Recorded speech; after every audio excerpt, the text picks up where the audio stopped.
بسم اللہ الرحمن الرحیم۔ عزیز طلبہ، آج ہم سیکنڈ ایئر میں حصہ غزل شروع کرتے ہیں، اور اس سلسلے کی جو پہلی غزل ہے وہ ہم پڑھیں گے، جس کے شاعر علامہ اقبال ہیں، اور یہ غزل ان کی کتاب بانگ درا سے لی گئی ہے۔ جی، اب ہم اس غزل کے معنی اور مفہوم کو سمجھنے کی کوشش کرتے ہیں۔ غزل کے معنی اور مفہوم کو سمجھنے سے پہلے ایک بات ذہن نشین کر لیجئے کہ تمام شعراء، چاہے وہ نظم لکھ رہے ہوں چاہے وہ غزل لکھ رہے ہوں، اپنی شاعری کو مختلف صنعتوں کے استعمال سے مزین کرتے ہیں، جس سے کلام کی خوبصورتی کو چار چاند لگ جاتے ہیں۔ ٹھیک ہے، مختلف صنعتیں جیسے صنعت تشبیہ ہے، صنعت استعارہ ہے، صنعت تضاد ہے، صنعت تلمیح ہے، اس طرح کی مختلف جو ہے وہ صنعتیں استعمال کر کے اپنے کلام کو خوبصورتی بخشتے ہیں۔ تو یہاں پر بھی علامہ اقبال نے جو ہے وہ اپنے اشعار میں مختلف صنعتوں کا استعمال کیا ہے، تو ان کو ہم مد نظر رکھیں گے اپنی تشریح کے دوران۔ سب سے پہلے ہم غزل کا مطلع پڑھتے ہیں، اور مجھے یقین ہے کہ آپ کو مطلع کی تعریف جو ہے وہ یاد ہوگی کہ غزل کا پہلا شعر مطلع کہلاتا ہے، جس کے دونوں مصرے ہم کافی اور ہم ردیف ہوتے ہیں۔ اب پہلا شعر دیکھیے کہ جنہیں میں ڈھونڈتا تھا آسمانوں میں زمینوں میں، وہ نکلے میرے ظلمت خانہ دل کے مکینوں میں۔ اچھا، اب ظلمت خانہ دل تو مطلب دل کے اندر، ٹھیک ہے، اور ظلمت کہتے ہیں اندھیرے کو، مکین کہتے ہیں رہنے والے۔ اچھا، اب اس کے مفہوم سے پہلے آپ یہ دیکھ لیجئے کہ یہاں پر کوئی صنعت استعمال ہوئی ہے، تو یہاں پر صنعت تضاد استعمال ہوئی ہے۔ آسمانوں اور زمینوں، یہ دونوں آپس میں لفظ جو ہے وہ متضاد ہے، ٹھیک ہے۔ اچھا، اب اس کے مفہوم کی طرف بڑھتے ہیں۔ یہاں پر شاعر کیا کہتا ہے کہ جنہیں میں ڈھونڈتا تھا آسمانوں میں زمینوں، یعنی جس اللہ کو میں آسمانوں اور زمینوں میں ڈھونڈ رہا تھا، یعنی کبھی میں سجدوں میں پڑا ہوا ہوتا تھا، کبھی میں جنگلوں میں نکل جایا کرتا تھا، وہ اللہ تو میرے دل میں بس رہا ہے۔ اب ظلمت کا لفظ بنیادی طور پر اندھیرے کے معنی میں آیا ہے۔ اب اس کے دو مفہوم ہو سکتے ہیں، یعنی گہرائی میں، دل کی گہرائی، یعنی اب زمین کی بھی گہرائی میں جائے نا تو اندھیرا ہوتا ہے، تو ظلمت خانہ دل یعنی دل کی گہرائی میں، ٹھیک ہے نا۔ تو لازم بات ہے، دل کی گہرائی ہے، دل کے اندر جو ہے وہ اللہ آباد ہے، ٹھیک ہے۔ جس اللہ کو میں دنیا میں یا عبادتوں میں ڈھونڈ رہا تھا، وہ اللہ تو میرے دل کے اندر آباد ہے۔ اچھا، دوسرا اس میں ایک چیز اور ہمیں اور بھی نظر آتی ہے، حضرت علی کا قول ہے، یہ میں نے سائڈ میں لکھا ہوا ہے، من عرف نفسہ فقد عرف ربہ، یعنی جو اپنے آپ کو پہچان لے، ٹھیک ہے، اس نے گویا اللہ کو پہچان لیا۔ تو یہاں پر یوں سمجھ لیجیے اقبال کا ایک فلسفہ جو ہے، فلسفہ خودی یا خود شناسی، اس کی بھی وضاحت ہوتی ہے، ٹھیک ہے، کہ انسان جو ہے، اقبال کا فلسفہ خود ہی بڑا فیمس ہے کہ انسان اپنی صلاحیتوں کو پہچانے، اپنے آپ کو پہچانے۔ تو یہاں پر اس چیز کا بھی پتہ چلتا ہے کہ شاعر یہ کہتا ہے کہ میں اپنے دل میں اللہ کو ڈھونڈوں، بجائے اس کے کہ میں ادھر ادھر ڈھونڈوں۔ اور تیسری بات جو اللہ پاک نے خود بھی فرمایا ہے کہ وہ انسان کی شاہ رگ سے بھی زیادہ قریب ہے۔ تو انسان جتنا اپنے آپ پر غور کرے گا، اتنا ہی اللہ کے زیادہ قریب ہوتا جائے گا۔ اب دوسرے شعر پہ آئیے، کبھی اپنا بھی نظارہ کیا ہے تو نے اے مجنوں، کہ لیلا کی طرح تو خود بھی ہے محمل نشینوں میں۔ محمل نشین کسے کہتے ہیں؟ محمل مطلب کجاوے کہتے ہیں، کجاوا ایک سواری ہوتی ہے جو کہ جس کے اندر جو سوار ہوتا ہے وہ پردے میں ہوتا ہے، ٹھیک ہے نا۔ اب یہاں پر پہلی بات تو یہ ہے کہ جو صنعت استعمال ہوئی ہے وہ صنعت تلمیح ہے، لیلا مجنوں، یعنی یہ تلمیح بیسیکلی شاعری میں یا نثر میں ایسے الفاظ یا جملے کو کہا جاتا ہے جس کے پڑھنے سے کوئی واقعہ، کوئی کہانی، ٹھیک ہے نا، یہ یاد آ جائے۔ تو لیلا مجنوں جیسے ہی مطلب ہم بولیں گے تو ہمارے ذہن میں لیلا مجنوں کی ایک عشقیہ داستان آ جائے گی، جو کہ عرب کی فیمس داستان ہے، ٹھیک ہے نا، مطلب پوری ایک کہانی سامنے آ جائے گی۔ تو یہاں پر اقبال نے مجنوں اور لیلا، مجنوں اس نے خود کو بھی کہا ہے اور تمام مسلمانوں کو کہا ہے، اور لیلا یہاں پر اس نے خودی کو کہا ہے، ٹھیک ہے۔ وہ کہتا ہے کہ اے مسلمان، ٹھیک ہے، تو نے تو گویا اپنی خودی کو جو ہے وہ کیا کیا، پردہ نشین کر دیا، بجائے اس کو کہ پہچاننے کے، ٹھیک ہے نا، تو نے کیا کیا، اس کو بھی پردے میں رکھ دیا ہے۔ سمجھ آئی یہ بات کی؟ اب میں اگر شعر کے مفہوم کی طرف آؤں، اس کی تفہیم کی طرف آؤں، یا اس کا آسان مطلب بنے گا، وہ کچھ یہ بنے گا کہ یہ جو لوگ جو ہیں عشق کے مارے لوگ ہیں، اور اللہ کی تلاش میں جو ہے وہ محبوب کی تلاش میں جو ہے وہ در در کی ٹھوکریں کھاتے پھرتے ہیں، وہ کہتے ہیں کبھی انہوں نے خود پہ بھی غور کیا ہے، ٹھیک ہے، کبھی اپنی خودی پہچاننے کی بھی کوشش کی ہے، نہیں کی ہے تو گویا ان میں اور لیلا میں کوئی فرق نہیں ہے. جس طرح لیلا پردہ نشین ہے اس طرح وہ بھی گویا پردہ نشین ہے. ٹھیک ہے جی. اب تیسرے شعر کی طرف آتے ہیں. مہینے وصل کے گھڑیوں کی صورت اڑتے جاتے ہیں. مہینے وصل کے گھڑیوں کی صورت اڑتے جاتے ہیں مگر گھڑیاں جدائی کی گزرتی ہیں مہینوں میں. اب یہاں پر بھی اگر ہم دیکھیں تو سند جو ہے وہ تضاد استعمال ہوئی ہے وصل اور جدائی. وصل ملاقات کو کہتے ہیں اور جدائی جو ہے وہ الگ ہونے کو کہتے ہیں, جدا ہونے کو کہتے ہیں. تو یہاں پر جو شاعر ہے ہمارے علامہ اقبال, انہوں نے ایک انسانی فطرت جو ہے اس کو ظاہر کیا ہے, اس کی کیفیت کو انہوں نے ظاہر کیا ہے کہ یہ انسانی فطرت ہے کہ اس کو جو ہے نا اپنی محبوب اگر پاس ہو یعنی ملاقات ہو تو یوں لگتا ہے کہ جیسے یہ وقت پر لگا کے اڑ رہا ہے, بہت تیزی کے ساتھ جو ہے وہ اڑتا جا رہا ہے. یعنی فرقت میں مطلب ملاقات میں جو وقت ہے اس کے گزرنے کا احساس ہی نہیں ہوتا. ٹھیک ہے نا. اور جدائی کے جو لمحات ہیں وہ چاہے تھوڑی دیر کے لیے کیوں نہ ہو وہ بہت بڑے محسوس ہوتے ہیں. وہ یوں لگتا ہے کہ جیسے جدائی کی وقت کو گزرے, ساعتوں کو گزرے ہوئے کئی مہینے ہو چکے ہیں. یہ انسانی نفسیات ہے, انسانی کیفیت ہے. یہاں پر جو ملاقات کے لمحات ہوتے ہیں وہ مختصر لگتے ہیں اور جدائی کا ایک ایک لمحہ بھی جو ہے وہ جان لیوا ہوتا ہے, وہ مہینوں کی طرح جو ہے وہ لگتا ہے. ٹھیک ہے جی.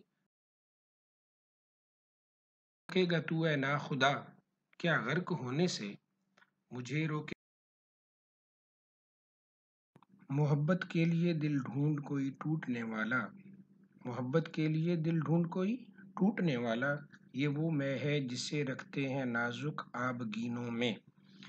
اب دوسرے مصرے میں دو لفظ ہیں جن کی میننگ آپ کو معلوم ہونا چاہیے. میں کہتے ہیں شراب کو اور آبگینہ کہتے ہیں شیشے کو.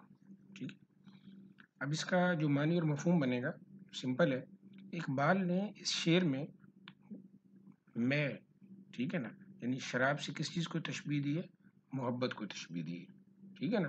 اور یہ کہا ہے کہ محبت بھی ویسا ہی نشہ ہے جیسا کہ شراب میں ہوتا ہے, جیسا کہ شراب میں نشہ ہے. اور شراب کیونکہ نازک برتنوں میں رکھی جاتی ہے, ٹھیک ہے نا, یعنی ایسے برتن جو ذرا سی ٹھوکر پر ٹوٹ جاتے ہیں, یعنی ان برتنوں کو جیسا کہ آپ بھی جانتے ہوں گے کہ جام کہا جاتا ہے, اور جام ایک اسپیسیفک شکل کے ہوتے ہیں, بڑے نازک ہوتے ہیں. ٹھیک ہے نا. بالکل اسی طرح اقبال کہتے ہیں کہ محبت کی جو شراب ہے اس کے لیے بھی نازک دل ہونے چاہیے, نرم دل ہونے چاہیے. سخت دل جو ہے وہ محبت کا ٹھکانہ ہو ہی نہیں سکتے. سخت دلوں میں محبت پروان چڑھ ہی نہیں سکتی. ٹھیک ہے نا. لازمی سی بات ہے کہ اگر انسان جو ہے وہ نرم دل ہوگا تو اس کے دل میں دوسروں کی محبت آئے گی نا. سخت دل میں تو وہ محبت نہیں آئے گی اس کی دوسروں کی. ٹھیک ہے نا. ہم عام لوگوں سے اگر محبت کریں, خلق خدا سے محبت کریں تو دلوں کا نرم ہونا ضروری ہے. ٹھیک ہے. تو یہی وہ بات کہہ رہا ہے کہ محبت ہوتی ہی نرم دلوں میں ہے. ٹھیک ہے جی. اب اگلے شعر کی طرف آئیے. نمایاں ہو کے دکھلا دے کبھی ان کو جمال اپنا, نمایاں ہو کے دکھلا دے کبھی ان کو جمال اپنا, بہت مدت سے چرچے ہیں تیرے باریک بینوں میں. نمایاں ہو کے, واضح ہو کے. ٹھیک ہے. جمال کسے کہتے ہیں؟ جمال کا مطلب ہے حسن, خوبصورتی, اور چرچے شہرت. باریک بین مطلب تیز فہم, سمجھدار لوگ. ٹھیک ہے. اب بنیادی طور پر یہ جو شعر ہے اس شعر کی دو طرح سے تشریح ہو سکتی ہے, یعنی اس کے مجازی کے حوالے سے بھی اور اس کے حقیقی کے حوالے سے بھی. مجازی مطلب یعنی جو ہم انسان سے محبت کرتے ہیں, دوسرے انسان سے محبت کرتے ہیں, اس طرح سے بھی. اور اس کے حقیقی مطلب یعنی اللہ کے حوالے سے بھی. اب پہلے اگر ہم اس کو مجازی معنوں میں دیکھ لیں تو وہ اپنے مجازی محبوب سے یعنی انسان سے وہ مخاطب ہو کر کہتا ہے کہ اے میرے محبوب, بہت عرصے سے تیرے چاہنے والے تیرے دیدار کے طالب ہیں, تیرا دیدار کرنا چاہتے ہیں. ٹھیک ہے. اور تیرے حسن کے چرچے ان لوگوں میں کافی عرصے سے ہو رہے ہیں, اس لیے تو کسی دن سامنے آ کے ان کو اپنا دیدار کروا ہی دے.